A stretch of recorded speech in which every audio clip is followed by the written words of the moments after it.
అందుకే నమస్కారం. బంగారు రేటు తగ్గాలి, వెండి రేటు తగ్గాలని మీలాగా నేను కోరుకుంటూ, అయితే గత కొద్ది నెలలుగా, ఎస్పెషల్ కొద్ది రోజులుగా పదే పదే చెప్పింది బంగారు రేటు పెరుగుతుంది తప్ప తగ్గదు. ఒకవేళ తగ్గిదని ఎవరని చెప్తే అది మిమ్మల్ని మోసం చేయడమే, అది కొద్దిపాటి తగ్గడమే.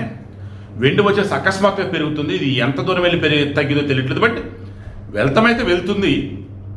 2 లక్షలు దాటాక తగ్గిద్దా, 250 దాటాక తగ్గిద్దా చూద్దాము. బట్ వెండి అయితే తగ్గిద్దని మాట్లాడుకున్నాం. పెరగడం అయితే మాత్రం పిచ్చి పీక్స్కి వెళ్ళిపోద్దని అంటున్నాం కదా. అలా ఈరోజు ఛత్రపతి సినిమాలో జీవా ఉంటాడు. సొరవాడినేం చెయ్యదు అంటూ ఇదిగో నా బెట్టు, నా పందెం అంటాడు. అలా ఎప్పుడైతే మన ప్రభాస్ బయటకు వస్తాడో, చెప్పాను కదరా వాడినేం చెయ్యదు సొరా అని డబ్బు మొత్తం లాగేసుకుంటాడు. అలా ఈరోజు వెండిని చూస్తే నాకు అనిపించింది, అయ్య బాబే 2,06,000 అండి కేజీ వెండి. 4 క్రితం మా ఫ్రెండ్గా అన్నాడు 1,80,000 చిల్లర అంత పెట్టుకున్నాడు. 4 రోజులు 5 రోజుల్లో 20,000 ప్రాఫిట్ వాడికి. బట్ అమ్మడు, ఉంచుకుంటాడు.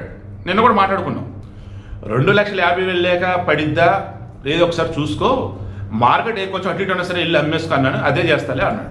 సో మీకు కూడా చెప్తున్నా, వెండి విషయంలో ఎవరైనా సరే కొందానో దొరకట్లేదు, ఒకవేళ దొరికింది అనుకుంటే మీరు ఒక రేటు పెట్టుకొని ఆ రేటు వస్తే అమ్మాలన్నట్టు పెట్టుకోండి తప్ప ఫ్యూచర్లో ఇంకా పెరిగిద్దిలే దాచుకుందని మాత్రం పెట్టవద్దు. వెండి భారీగా పెరుగుతుంది, ఇంకా పెరిగిద్ది. బట్ ఏదో ఒక స్టేజ్కి వెళ్ళి ఢమాలను పడిపోయింది, అదైతే నిజం. ఎందుకంటే నిన్న మొన్న చెప్పినట్టున్నా కదా, ప్రపంచవ్యాప్తంగా వెండి నిల్వలు పుష్కలంగా ఉన్నాయి చాలా దేశాలలో. అది వెండిని తీసి బయటకు మార్కెట్లోకి రిలీజ్ చేస్తే చాలు డిమాండ్ ఎటు తగ్గిపోయింది. బంగారం మాత్రం అలా కాదు, పుష్కలంగా నిల్వలు ఏం లేవు, ఉన్నదాన్ని తీసి ప్రాసెసింగ్ చేసి బయట పెడుతున్నారు. అలా ఈరోజు బంగారం కూడా గట్టిగా పెరిగింది. 24 క్యారెట్ గోల్డ్ 10 గ్రాములకు వచ్చేసి ఏకంగా 3,280 రూపాయలు పెరిగింది. 22 క్యారెట్ గోల్డ్ వచ్చేసి 10 గ్రాములకి 3,000 రూపాయలు పెరిగింది. మార్కెట్లో ఈరోజు వచ్చేసి 1,17,980 రూపాయలుగా వచ్చేసి 22 క్యారెట్ గోల్డ్ 10 గ్రాములు ఉంది. 1,28,600 రూపాయలుగా వచ్చి 1,28,280 380 1,28,380గా 24 క్యారెట్ గోల్డ్ 10 గ్రాములు ఉంది.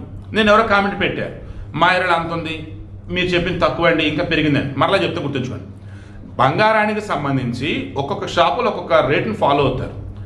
సఫారా మార్కెట్ అది అంటారు ఓవరాల్గా. కొంతమంది బెంగళూరుది, కొంతమంది చెన్నైది, కొంతమంది వచ్చేసి ముంబైది, కొంతమంది హైదరాబాద్లా. సో అందుకే మన లలిత జ్యువెలర్స్ అంకులు చెప్పేది అదే, 4 షాపులు తిరగండి, ఎక్కడ తక్కువ కొనుక్కోండి అని. సో బంగారానికి సంబంధించి భారీగా పెరిగింది. ఈ మధ్యకాలంలో 3,000 అసలు పెరగల రేంజ్లో పెరిగింది బంగారం అయితే. వెండి అయ్య బాబు అసలు అనుకోని విధంగా పెరుగుతా పోతుంది. అంతిమంగా ఛత్రపతి సినిమాలో చెప్పినట్టు ఇప్పట్లో బంగారం రేటు తగ్గదు, వెండి రేటు తగ్గదు. కానీ బంగారు రేటు తగ్గినా తగ్గకపోయినా వెండి మాత్రం తగ్గటం ఖాయం. అది ఎప్పుడో మాత్రం మన చేతుల్లో లేదు, ఊహించలేం కూడా. But be careful.